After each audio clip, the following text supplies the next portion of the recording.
Agora na página 58 da apostila, letra B, a reforma radical e as suas práticas.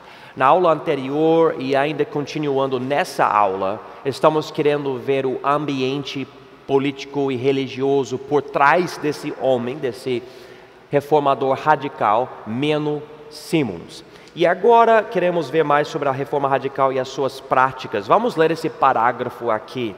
A reforma radical era a reação natural de pessoas que tinham a oportunidade de comparar a Bíblia com as práticas da Igreja Católica. E note isso aqui, a reação natural. Se você simplesmente lê a Bíblia, você vai perceber que há diferenças entre o que ela fala e o que a Bíblia fala. E isso estava acontecendo na Europa, na época da Reforma. As distorções e abusos do catolicismo foram fortemente rejeitados na luz das Escrituras. Então a Reforma estava pegando força. A reação, porém, era diferente dependendo da atitude e situação de cada pessoa. No caso dos reformadores protestantes, Lutero, Zwinglio e Calvino, eles queriam uma mudança moderada, sem rejeitar inteiramente a Igreja Católica. Os reformadores radicais, porém, eram totalmente contra a ideia de uma igreja estatal. O resultado é que eles acabaram formando vários grupos diferentes com práticas diferentes. As diferenças chamaram a atenção dos católicos e dos protestantes, pelas quais esses criticavam a reforma radical. E até dentro desse movimento mais extremo, havia homens como Menno Simons, que procuravam mostrar o que é que a Bíblia realmente ensinava contra certas práticas manifestas entre eles. Então, novamente, a Igreja Católica e esses protestantes principais queriam controlar a religiosidade do povo, as crenças e as práticas.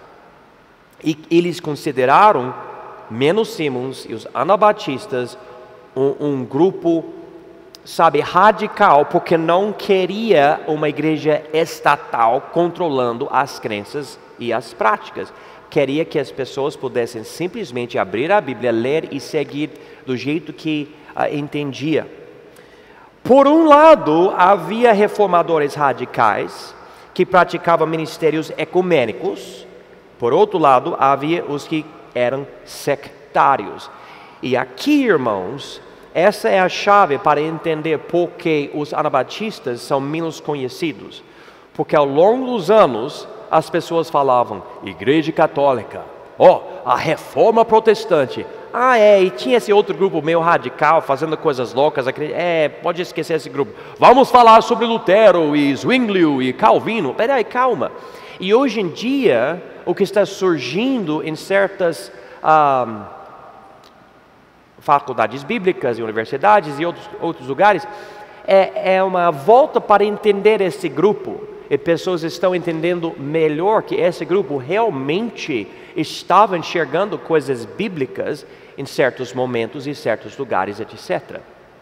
Mas infelizmente, também esse grupo tinha pessoas que foram além da Bíblia contra a Igreja Católica ou contra os protestantes.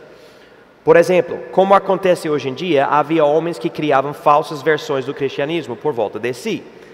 Hans Hus, não sei, vai ser o nome dele. Por exemplo, disse que Jesus ia voltar no ano 1528. Obviamente, irmãos, não aconteceu. Ele procurava selar os 144 mil santos por batizá-los na cabeça com o sinal da cruz. Alguém sabe de uma seita que saiu dos Estados Unidos, que existe aqui na nossa cidade hoje, que acredita ou acreditava que eles são os 144 mil? Alguém sabe qual que é a seita? Testemunhos de Jeová, exatamente. Então a ideia que essa seita tem hoje é parecida com a ideia desse Hans Hus, de 1528. Número 2, outros, como por exemplo Melchior Hoffman e depois Jean Mathies e Jean Beukels, inventaram coisas semelhantes. Beukels se chamou o rei da justiça sobre todos e procurava ser adorado. Então é interessante como certas seitas pegam fogo e crescem, como os mormons, Testemunhos de Jeová, Adventistas, Igreja Católica, o Islã até. Mas esses aqui não sobreviveram. Por um lado, havia reformadores radicais que querem usar violência e guerra para promover a sua interpretação das Escrituras. Por outro lado, homens como Menno Simons pregavam e ensinavam o pacifismo. E isso é importante entender. Então, quantas pessoas não querem falar sobre anabatistas e esses grupos considerados radicais, tinha homens como o Menno Simons que não queriam guerra. Eles queriam simplesmente adorar a Deus de acordo com a Bíblia. Todos esses grupos procuravam lidar com ideias ascéticas, místicas e racionalistas expressadas nas suas crenças. Por inteiro, o movimento criticava a Igreja Católica e a falha dos protestantes principais, Lutero, Zwinglio, Calvino, de abandonar totalmente os erros do catolicismo. Agora vamos para a letra C aqui. A reforma radical e o seu lugar na história. Por anos, esse movimento, tendo tantas facções e sendo tão contrário, foi muito criticado na história. Bullinger, o sucessor de Zwinglio, e Lutero e Calvino sempre criticaram esses da reforma radical, chamando eles de fanáticos, diluídos, burros e entre outros epítetos. Então, realmente eles foram marginalizados, criticados, zombados, tudo, e até mortos pela perseguição. Vamos para a página 59. No geral, os reformadores radicais foram considerados antinomianos, simplesmente querendo abandonar as exigências das suas autoridades, como se não tivesse nenhuma base boa para as suas reclamações. Então, espero que vocês estejam entendendo isso. Eu fico enfatizando. A palavra antinomiano é alguém que não quer autoridade. Deixe eu viver do jeito que eu quero. E os homens como Lutero, Zwinglio e Calvino, e a Igreja Católica, claro, falavam: vocês anabatistas e outros, vocês estão falando essas coisas porque vocês não querem obedecer ninguém. E na verdade, provavelmente existia isso em certas facções ou seitas, mas existia também um desejo puro em alguns grupos de simplesmente seguir a Bíblia, e a Bíblia ensinava coisas diferentes, coisas que a Igreja Católica não ensinava, coisas que os protestantes não estavam ensinando. O posicionamento firme dos radicais contra a igreja estatal e os erros manifestos na igreja católica e nas igrejas dos protestantes lhes trouxe perseguição. Muitos foram martirizados. Bom, agora, a gente viu agora um tipo de fundo político e religioso para esse homem que vai nascer, Menno Simons. Então aqui página 59, número 2, a transformação de Menno Simons. Vamos começar com a criação dele. Não se sabe muito sobre a criação dele, mas nós temos alguns detalhes que vão nos mostrar que ele tinha uma criação um pouco diferente do que os outros que eram católicos, como Lutero. Menno Simons, ele nasceu em 1496, 21 anos antes do início da Reforma Protestante, que iniciou-se quando Lutero postou 95 teses nas portas da igreja, condenando as crenças, os ensinos da Igreja Católica, especialmente na questão das indulgências. Então, ele nasce 21 anos antes do início da Reforma Protestante. E quando ele nasce, ele vem para um mundo que ainda é católico, sabe? sem a reforma ainda. Mas esse mundo estava prestes a ser transformado. Duas coisas principalmente: a descoberta do novo mundo, que aconteceu em 1492, e claro, a reforma protestante, que coisas estavam acontecendo. Já tinha os homens que estavam tendo uma influência, mas Lutero não tinha postado as 95 teses ainda. Interessantemente, esse Menno Simons, ele nasce 13 anos depois de Lutero e 13 anos antes de Calvino. Então ele cai bem no meio desses dois. 13 anos é Menno Simons. Simons nasceu na região que hoje se conhece como os Países Baixos ou Holanda. Tá?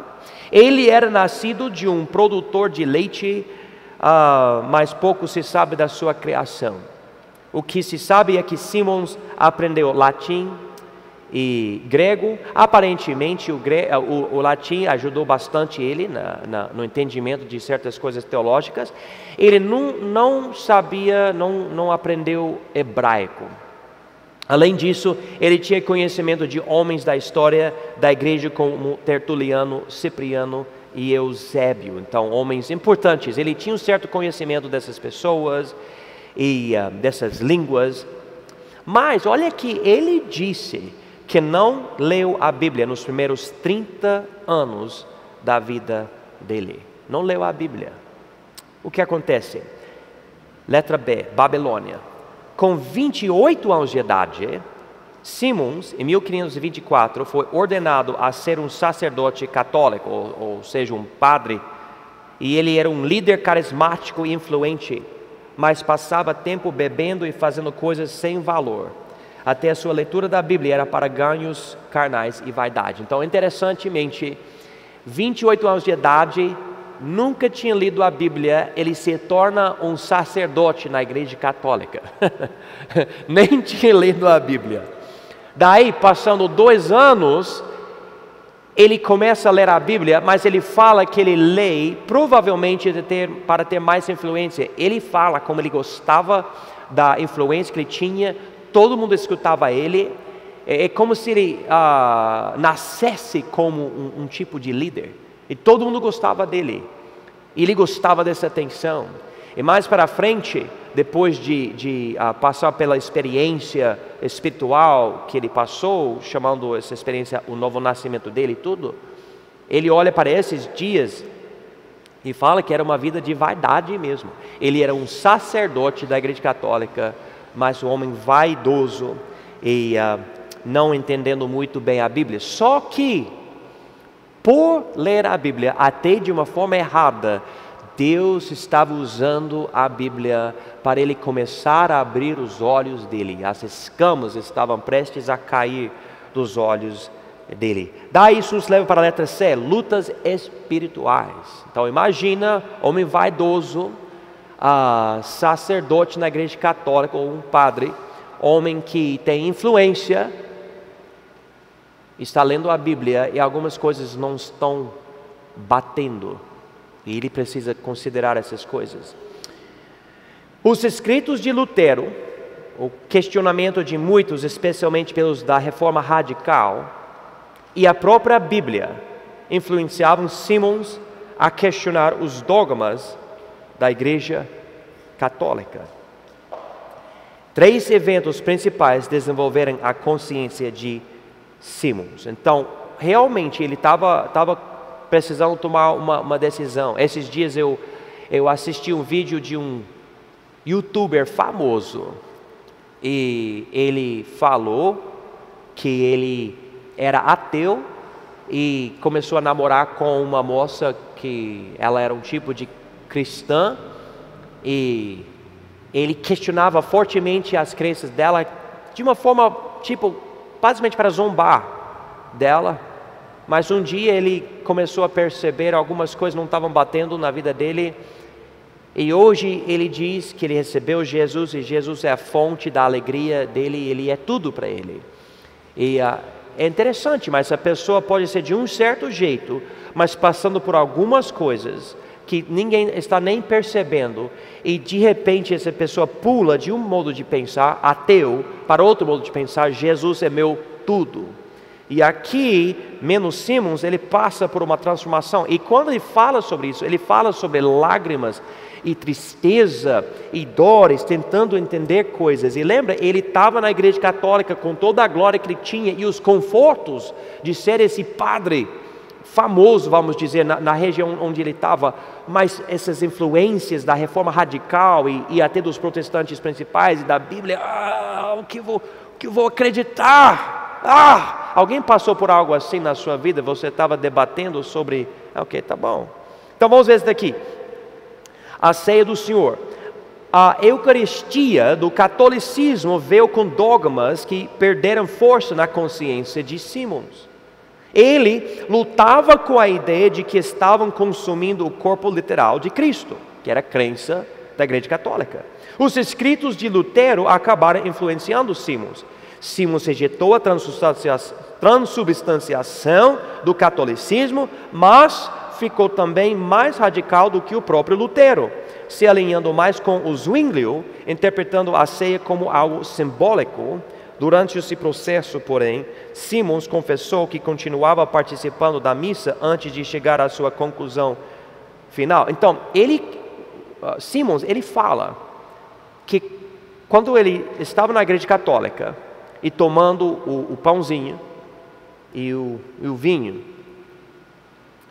que ele estava com um tormento dentro de si. Será que esse daqui vai se tornar o corpo de Jesus na minha boca? E ele estava duvidando isso.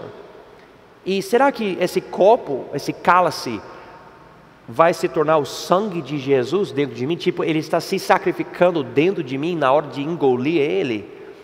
Ele estava pensando, essas dúvidas são tipo do diabo.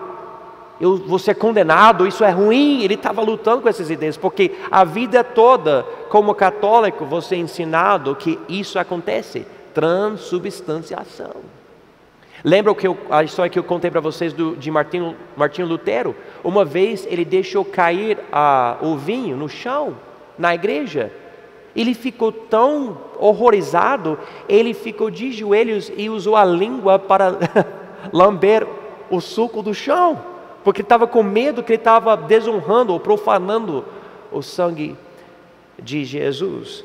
Mas ele estava com essas dúvidas e lendo certas coisas, especificamente de Lutero, e lendo a Bíblia, ele percebeu, peraí, mas não está bem assim não. É simbólico. Segunda coisa, batismo infantil. Simons ouviu de um segundo batismo, algo que soava muito estranho nos ouvidos dele, e da decapitação de Sic Frères, não sei, 1531. E esse homem foi decapitado, morto, por ser batizado como crente. Ok? Então esse homem, batizado provavelmente como bebê, queria ser batizado de verdade, o batismo do crente. E isso aconteceu rejeitando o dogma da Igreja Católica. A Igreja Católica matou ele e Simons ficou sabendo disso. Isso era muito impactante na vida dele. Simons acabou estudando os argumentos sobre o batismo de Lutero, Zwinglio, Bullinger e outros, e chegou à conclusão de que nem eles ofereciam uma explicação ou interpretação adequada do batismo. Então, nem os protestantes. Ao ler profundamente as Escrituras, Simons percebeu que batismo infantil não está na Bíblia. A influência dessa luta impactou a pregação dele. As pessoas começaram a chamá-lo do pregador evangélico, mas ele não gostou do título, porque disse que não o merecia, porque era um pregador sem amor, sem espírito e sem fruto espiritual. Então ele está dizendo, vocês estão me chamando isso, mas eu não vejo a minha vida combinando com essa ideia, ou essas coisas não estão batendo, então eu não sou isso. Mas ele estava pregando coisas diferentes, as pessoas percebiam, algo está influenciando ele. né? E quando você passa tempo com a Bíblia, realmente lendo a Bíblia, você vai ter um jeito de falar que é diferente. É óbvio, pessoas vão notar. É como esse youtuber que eu mencionei para vocês. Meus filhos assistiram vários vídeos dele que ele fez recentemente. Ele não xinga, nada disso, não usa palavrão. Então eles queriam ir para uns vídeos mais antigos. Eles me falaram: pai, ele xinga bastante. E daí eu mostrei para eles, mas ele recebeu Jesus em 2020. E eles falaram: tá, agora faz sentido que ele não xinga mais, não usa palavrão mais. Ele mudou, Jesus faz isso em nós. Número 3, a rebelião de Münster. Simmons não se separou da Igreja Católica até a rebelião de Münster em 1535. Esse evento é muito importante na vida de Simmons. Um grupo de anabatistas decidiu usar violência para tirar a cidade das mãos dos católicos, ainda que não desse certo e que o lado violento do movimento acabasse sumindo. O suposto irmão de Simmons foi morto. Alguns falam que é o irmão dele, outros falam que talvez, eu não sei. Por força, a cidade voltou a ser católica. E há muito mais que eu posso falar sobre essa história. Por exemplo, 3 homens morreram. Eles colocaram esses 3 homens em gaiolas. Primeiro, eles usaram ferro quente para derreter a pele dos homens. Depois, eles usaram espadas ou lanças nos corações e eles morreram. Depois, eles colocaram eles nas garraiolas, garraiolas, eu acho que é, grandonas, e penduraram eles das torres da igreja, e os corpos deles ficaram na igreja por 50 anos. Depois eles tiraram os corpos, lavaram essas gaiolas e penduraram de novo. Se você for para essa cidade hoje, sabe que você vai ver na igreja? Essas mesmas gaiolas estão lá ainda. É incrível.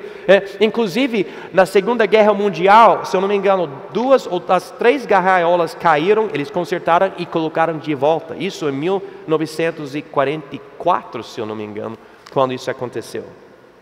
Mas enfim, esse evento incomodou bastante Simmons, em particular, ainda que houvesse erros cometidos por esses anabatistas que ele mesmo reconheceu. O zelo deles versus os confortos e vida fácil dele lhe trouxeram grande conflito. Ele chegou à conclusão que não tinha vivido de acordo com a luz que Deus lhe deu e pediu perdão. Além disso, pediu que Deus lhe desse um novo coração pelos méritos do sangue de Jesus. Então, menos Simmons não concordou com a violência. Não, esses anabatistas estão errados. Só que eles têm algo que eu não tenho como católico. Eles estão prontos para morrer.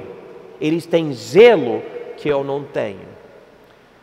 E naquele momento, depois de começar a ver diferenças entre a Igreja Católica e a Bíblia, e ver diferenças entre a vida dele, o zelo dele e o zelo dos anabatistas, ele se arrependeu, ele pediu perdão e algo mudou dentro dele, e ele nunca foi o mesmo.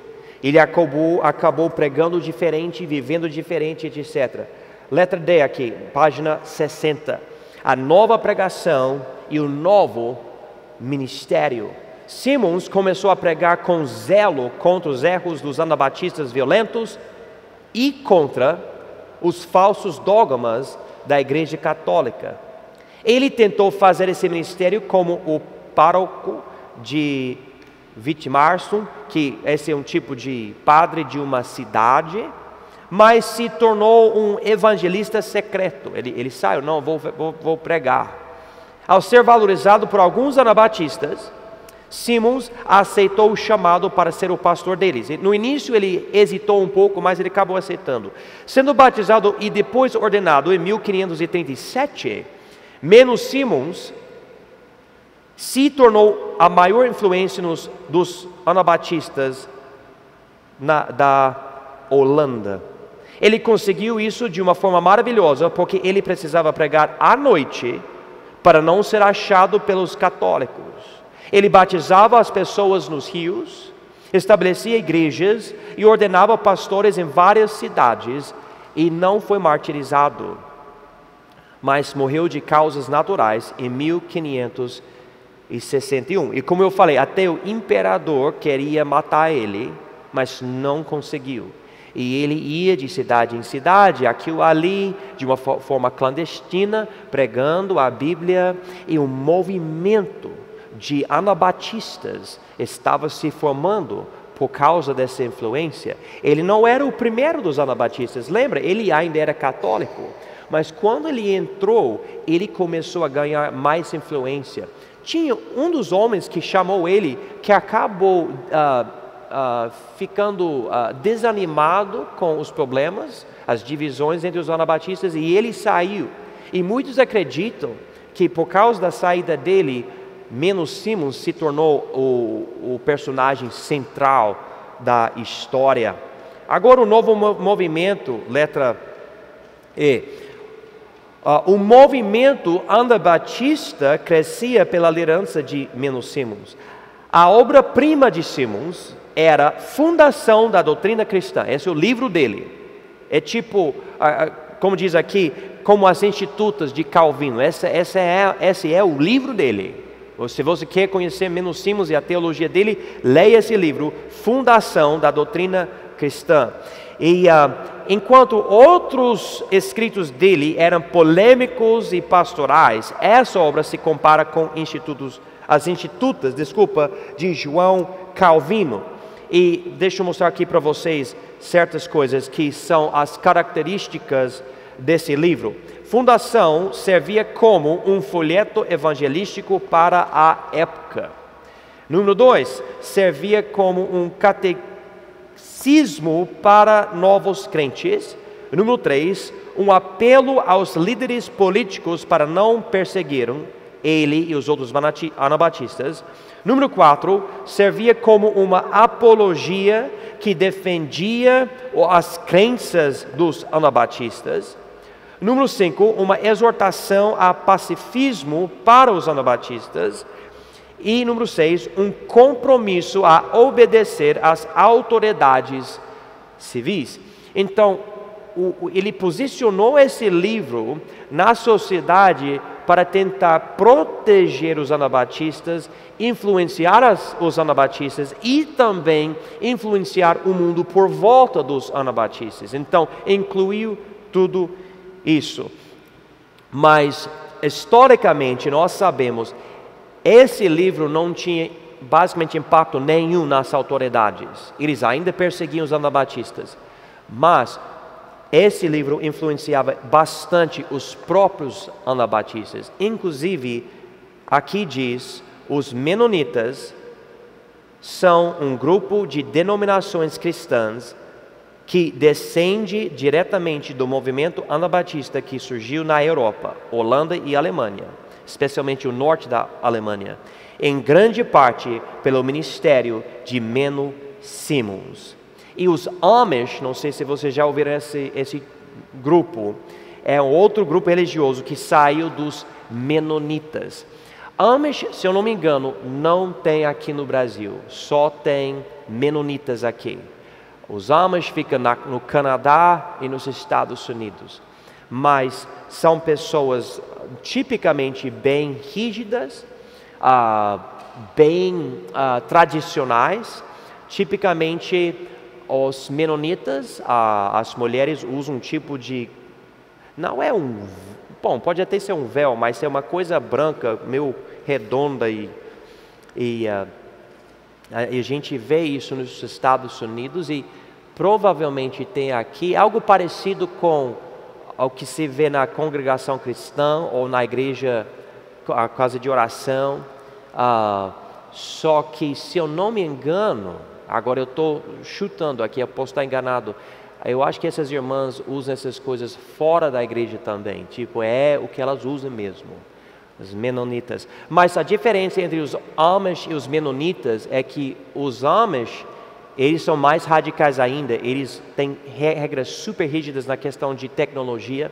Você está dirigindo seu carro na Pensilvânia e nos Estados Unidos, e você vai ver uma carruagem, né? Preta com cavalos, e você está dirigindo e tem a família toda de vestido e terno ou roupa para trabalhar, e eles vão construindo coisas de madeira super lindas e ninguém tem uma ferramenta tipo parafusadeira, não. É tudo à mão mesmo, os homens. Só que infelizmente as crenças deles enfatizam obras e outras coisas.